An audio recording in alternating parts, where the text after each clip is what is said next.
Ассалаумағалейкум қазақ елі.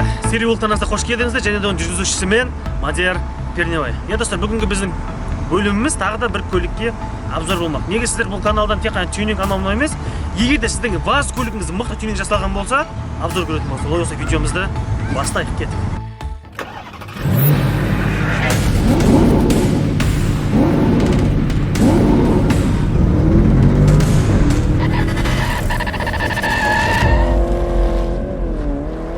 Жалпы айтқанда достар, бұл сериал каналында көптеген адамдар таң қалатын шығар, неге басқа көліктерге обзор шығып жатыр, неге сериал жайлы видео емес деп. Негізі бұл каналда достар тек қана сериал жайлы видео емес, алдағы уақытта нелегалдың блогтары, көлікке қатынас, көлікке байланысты видеолар болса, тек қана осы каналға шығарып отыратын боламын. Егер де сіздің көлігіңіз мықты тюнинг жасалған болса, не болса, жақсылап музыка жиналып қымбат ақша құйылған болса, сондай көліктерге міндетті түрде обзорды осы каналға шығаруға болады. Ол үшін төменде міндетті түрде Instagram қалып кетеді, маған дайрект жазсаңыздар, барлығын мұқият түрде оқитын боламыз.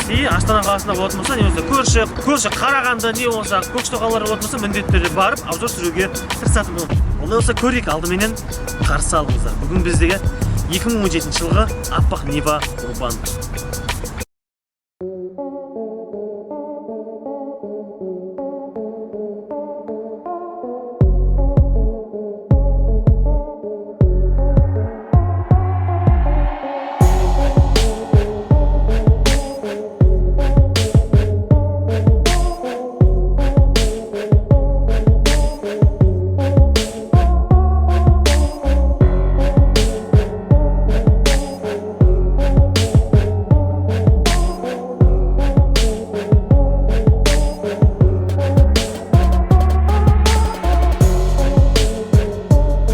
Өздеріңіз байқап тұрғандай, бұл Нива подгерек жасалынған. Енді төбесіндегі накладкасы бар, кішкене подсветкалары бар, сондай-ақ бүкіл әлемнің, бүкіл көліктің шамының жарығы жетпейтіндей 4 қатарлы фарамыз бар. Төменгі туманкамыз бар, обычный өзінің фарасы, сондай-ақ Ниваның родной негізі туманкалар жоғарыда, ал сондай-ақ төменгіде подгерек стилінде жасалынған светодиодты фараларымыз бар. Негізі көлік заводтан алған кезде бұндай фаралар, бұндай бамперлер шықпайды 2017 жылғыларда.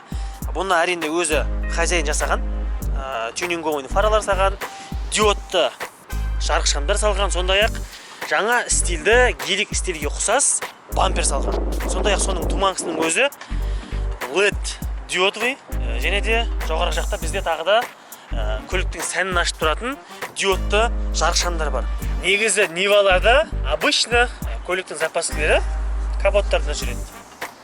Бұл негізі көліктің размері 16-дық, ал көліктің өзінде тұрған титановый дисктер, оны қазір видео басында көрсетіп кетеміз. Мотор жағында бізде қарапайым өзінің заводской стоковый мотор. Анау айтқандай турбо емес, анау емес, просто өзінің таза моторы, 1.7 объемды қозғалтқышы бар. Мотор жақта особо нәрсе жоқ. Ең басты таза мотор, өзінің заводской турбо емес, заводской моторы. Ал достар, байқап тұрғандарыңыздай, бұл жерде көліктің 50-60% сәтін ашатын, әрине ол бізде титановый дисктер. Майбақтың стиліне жасалынған титанка, размері бізде қателеспесем 19-ші размерлі. Бұның бағасы, титанның өзінің бағасы 200-300 шамасында, ал резинасымен полный есептейтін болсаңыз, достар, 4 дөңгелекке 400 мың теңге құйған. Ал сондай-ақ мына жерде мінекей өздеріңіз байқап тұрғандай, геликтің стиліне жасалған жарықшамдар. Бұл негізі кез келген осындай Нива болсын, не болмаса бір кроссовер көліктерге қоятын болсаңыздар, негізі әдемі жарасады. Тіпті Ниваның сәнін ашып тұр. Ал боковойларымыз өзінің заводскойлары, алда уақытта негізі проект жалғасуда, мүмкін ауысып атады. Ал ішкі жақта не бар екен? Сондай-ақ бізде мына жерде ветровиктері бар. Ветровиктер аппақ. Негізі бұл көліктің стилін байқап тұрсыздар ғой. Таза ақ түсте жасалынған. Енді біздің көлік мысалы сұр қара болса, бұл көлік енді таза ақ стилде. Негізі көп көліктерде мына ветровиктер қара түсті болып келеді. Енді бұл көлік ақ стилі болғаннан кейін ақ ветровик салынған. Ал салон жақта бізде колонка жиналған.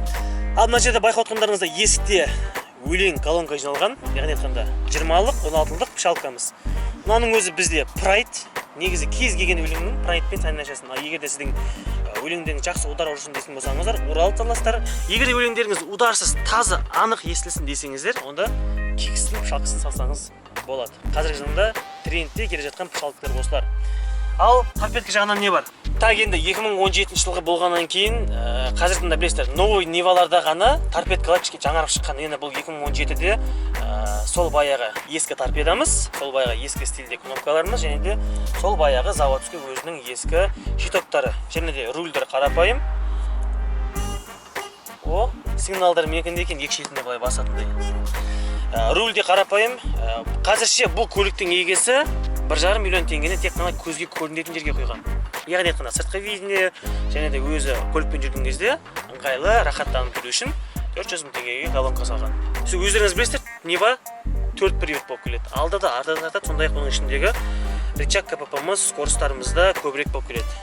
Бұл көлік полный комплектация. Мұнда бізде подогрев сиденьем, сондай-ақ кондиционер барлығы бар. Бұдан артық не керек бізге ладаларға? Негізі кез келген көліктер, негізі қазіргі көлікті санамағанда осы уақытқа дейін шыққан көліктердің көбісінің крышасы ақ цветті, молочный цвет болып келеді. Мен кім білесіздер? Өздеріңіз куә болғанда мен өзім соны қара алькантараға ауыстырдым. Ал енді мына көліктің де хозяйыны дәл сондай қылып қара потолокқа ауыстырған. Және де біздің сиденьеміз жартылай кожа, жартылай алькантара. Бұны да өз қолмен тіктірген. Мінеки патчеві бәрі көрініп тұр сіздерге. Ішінен басқа тағы не айтамыз? Поликтеріміз Эвополик. Және де полный комплектациялы Нивамыз. Ал арқасында музыкасын қазір көрсететін боламыз. Жалпы достар, бұл көлік негізі заводтан шыққан кезде өзінің заводской шумкасы болады. Мінеки естіп тұрғандарыңыздай, және де крышасында ешқандай шумка болмаған. Сол себептен дәл осы көліктің хозяйыны крышасының өзіне 6 қатарлы, 6 слойлы объемшумка қойған. Жоғарыдан еш нәрсе естілмейді. Төбеңе тас жауса да, метеорит түссе де сезбейсің. Ал бұның бағасы бізде жай ғана крышаның өзіне 6 слой объемшумканың өзі 70 мың теңге шамасында құйылған. Ал багаж жақта не бар? Көліктің сәнін ашатын, кез келген көліктің сәнін ашатын бұл бізде әрине спойлер. Міне өзіне жарасып қалған спойлер орнатылған. Бұл негізі тюнинговый запчастардың барлығын көліктің егесі Тольятти қаласынан алдырған. Білесіздер ғой, Ресейде орналасқан осы лада көліктерге тюнинговый запчастар шығаратын Тольятти қаласынан тікелей алдырған. Сондай-ақ багажымызды ашпай тұрып, өздеріңіз байқап отқандай бізде AMG стиліне жасалған фарамыз бар, диодты фараларымыз. Сондай-ақ Mercedes Гелик стиліндегі бамперіміз бар. Былай қарап тұрсаңыздар, ешер артық емес, ешер колхоз емес, барлығы таза әдемі көрініп тұр. Ал айқайлап жүрген бұның ішінде не бар екен? Ал достар, багажда бізде бірде-бір орын салмайтын үлкен буферіміз жатыр. Сандаун фирмасының буфері. Сондай-ақ бізде сериялық болса, мына жақта Баха фестивалі ғой, короче. Негізі кез келген көлікте егер музыканы қатты көбірек жинағыңыз келетін болса, көліктің өзінің заводской аккумуляторын тоғы жетпеуі мүмкін.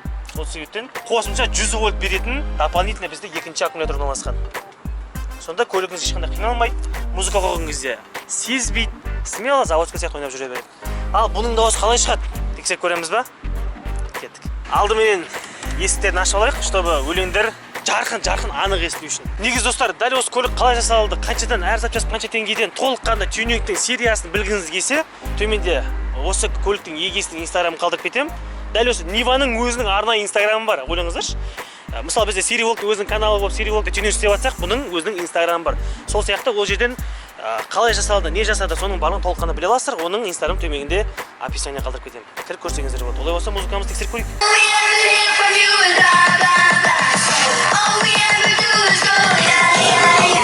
Оның өзіне қаланың барын өзге қаратсаң болады. Құлағым-ай. Құлақтан кіріп бойдалар әсем ән мен тәтті күй демекші.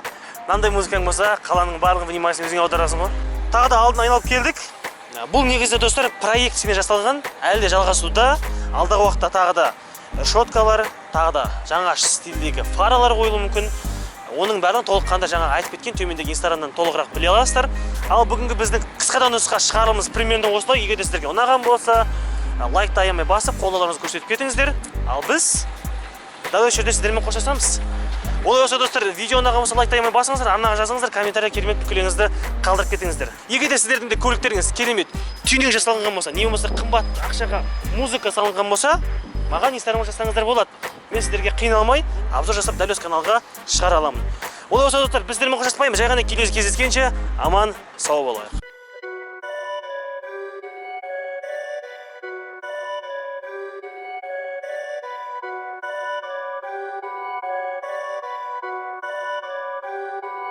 Perfect.